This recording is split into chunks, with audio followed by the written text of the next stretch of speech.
Halo planner, hari ini kita mau membahas sesuatu yang menarik dan lagi heboh saat ini, yaitu masalah posisi Polri, apakah di kementerian atau di bawah presiden, dari perspektif ilmu perencanaan. Ayo kita gali lagi.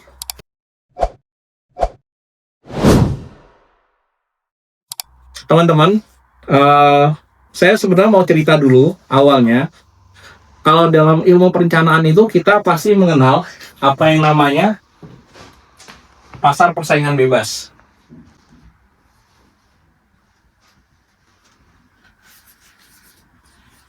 Nah, ketika kita berbicara masalah pasar persaingan bebas, kita akan berbicara mengenai sumber daya, resource yang akan dibagikan kepada masyarakat. Loh, larinya ke polisi apa? Polisi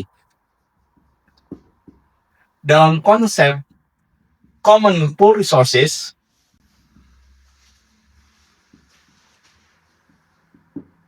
itu adalah jasa yang harus diberikan pemerintah ketika menyusun suatu konsep pembangunan atau menyusun suatu pemerintahan.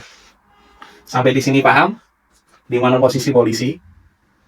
Kemudian, ketika kita berbicara masalah Polri, ini sedikit unik.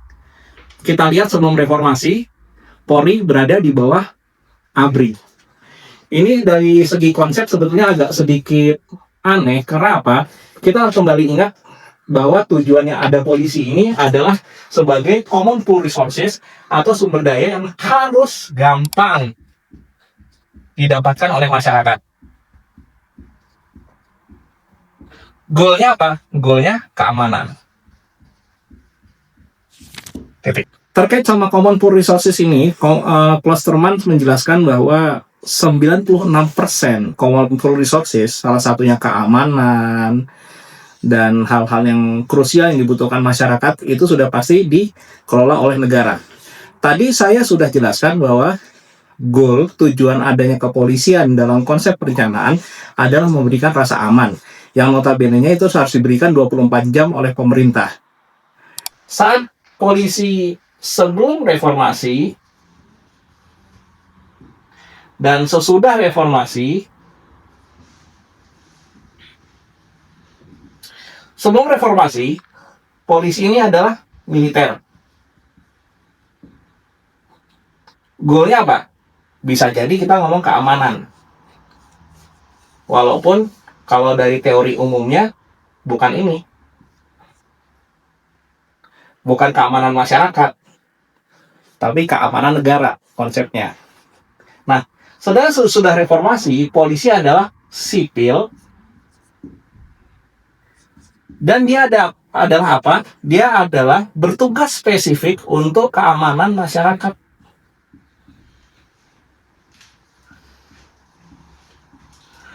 Konsekuensinya apa? Konsekuensinya artinya setelah reformasi, polisi benar-benar mengabdi untuk masyarakat. Kemudian apa?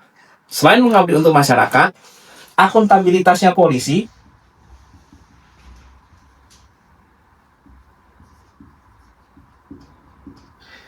bisa dicek di sistem pemerintahan umum. Apa di sistem pemerintahan umum? Contohnya peradilan umum. Contohnya apa? Pra-peradilan.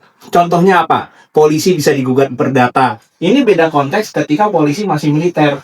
Karena mereka sampai detik ini masih menggunakan KUHPM dan hukum acara militer. Nah, artinya apa? Ketika sebelum reformasi polisi militer dan sesudah reformasi ada di bawah presiden, ide ini udah final. Jadi ketika kita berbicara apakah polisi mau di bawah presiden atau mau di bawah kementerian, sebetulnya ketika polisi saat reformasi di bawah presiden, itu sudah final.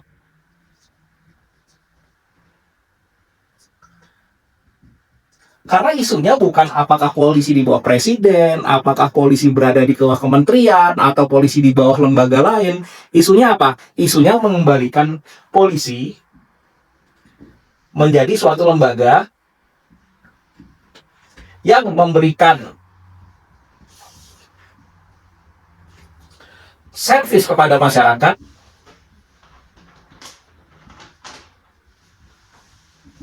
dan akuntabilitasnya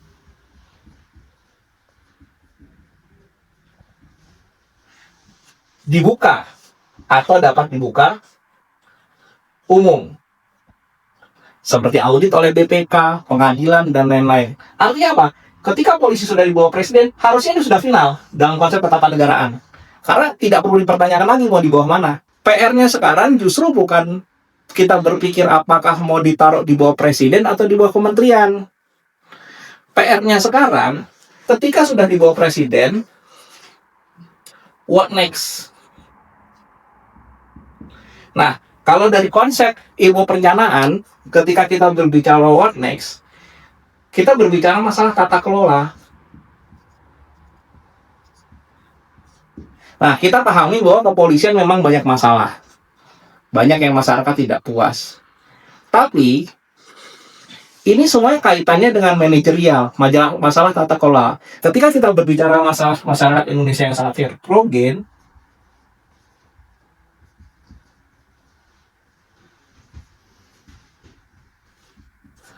kepolisian nasional yang di bawah presiden, ini justru sudah sangat tepat. Karena apa? Kita berbicara lagi masalah tata kelola. Artinya apa? Presiden sangat dengan mudah mengintervensi konsep tata kelola kepolisian. Presiden sebagai atasan langsung Kapolri, dia bisa langsung bilang, perbaikin di sini dong, sederhanakan ini dong. Seperti itu. Jadi lebih sederhana dan polisi akan lebih cepat berubah. Nah, teman-teman coba bayangkan ya, selama polisi di bawah militer,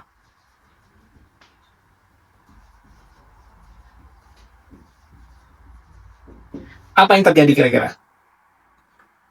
Corporate culture yang jelas, corporate culture kepolisian kita pasti bau-baunya militer banget. Setuju apa tidak? Sejak dari zaman reformasi hingga sekarang, merubah corporate culture itu bukan suatu hal yang mudah. Dan itu perlu waktu. Karena apa? Organisasi ini besar. Mungkin kita asumsikan seperti kapal induk atau kapal pesiar. Organisasinya sudah kandung besar, ketika akan berbelok, ya pasti harus pelan-pelan. Nah, ciri khas kapal induk yang bagus atau ciri khas kapal pesiar yang bagus, dia punya satu nahkoda, yaitu nahkodanya presiden. Langsung membawahi siapa? Membawahi first officer-nya dia, yaitu seorang Kapolri. Nah, teman-teman bayangkan, ketika nanti first officer-nya lebih banyak lagi, kira-kira gampang nggak belok organisasi Polri itu? Banyak teman-teman saya, khususnya yang dari TNI, kasih argumen, loh, berarti kan di negara luar kan organisasi kepolisian ada yang di bawah Mendagri, ada yang di bawah kementerian lain, ada yang di bawah kementerian lain. Kenapa kok polisi langsung di bawah presiden? Logikanya seperti saya terangkan tadi, untuk merubah dari kultur kita yang militer ke kultur sipil itu harus ada penyertaan organisasi dan sifat kita harus sifatnya nasional. Coba bayangkan tiba-tiba dengan sifat militeristik kita menjadi organisasi di bawah kementerian yang bisa jadi itu kementerian politik, bisa jadi diisi orang-orang politik, bisa jadi diisi orang-orang yang punya kepentingan di daerahnya masing-masing. Coba bayangkan. Yang kedua, walaupun ini bukan expertise saya mau berargumen seperti ini. Negara ini kan sudah hampir 1 abad ya. Kok kita masih kayak remaja galau gitu. Kayak remaja galau seperti apa? Kita masih bingung menempatkan lembaga negara ada di mana gitu. Harusnya hal yang sudah final ya sudah final saja gitu kan.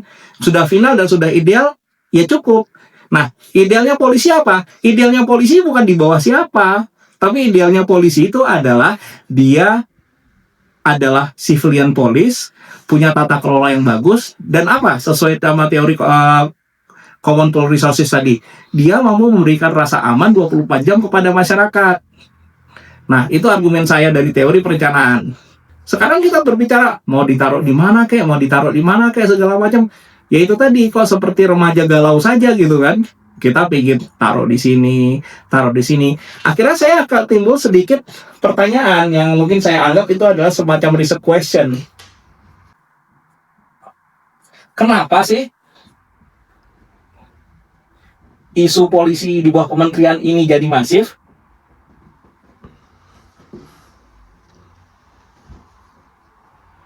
Kemudian, research question itu,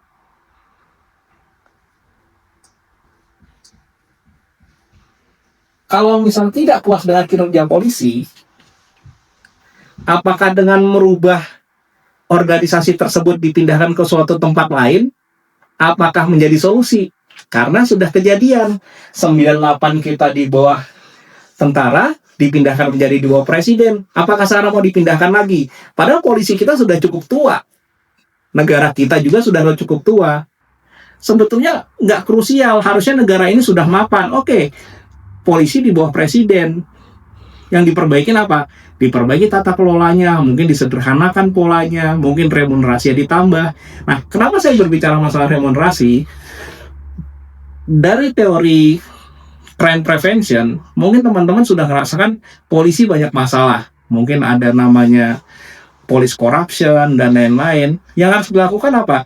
Dari teori crime prevention, yang harus dilakukan adalah apa? Pertama, increasing risk. Yang kedua, giving reward. Nah, increasing risk caranya seperti apa? Mungkin ini ada sedikit ide dari saya, semacam brainstorming. Daripada kita pusing mindahkan polisi ke kementerian, kita mindahkan polisi ke sini, kita merubah polisi seperti ini, kita kasih kewenangan lembaga lain. Contoh apa? Mungkin sudah saatnya Kompolnas punya kewenangan penyidikan. Modelnya apa? Teman-teman mungkin bisa cek di Australia ada namanya lembaga ACLE, Australian Commission Law Enforcement Integrity. Mereka punya kewenangan penindakan khusus untuk penegak hukum.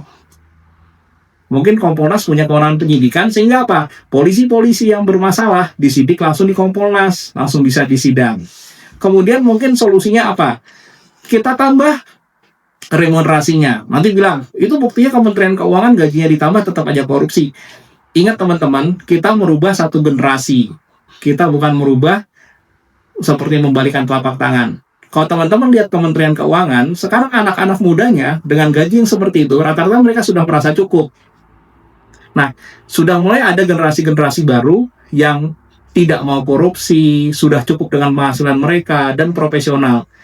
Kalau misalnya kepolisian mungkin gajinya ditambah, oke, mungkin sekarang kita masih tidak puas dengan kepolisian.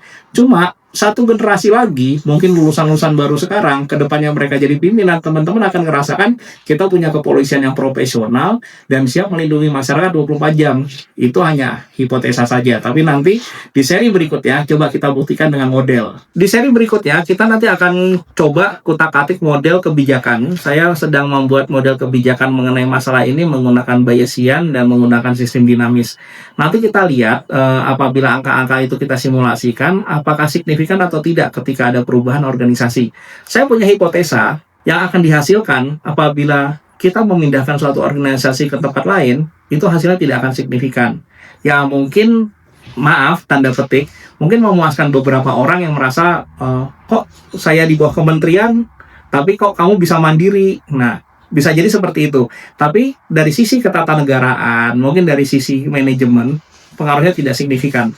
Jadi, tunggu di episode berikutnya di channel ini yang akan membahas tentang masalah perencanaan dan pembangunan berkesinambungan bersama Dr. Bakti. Stay tune, teman-teman.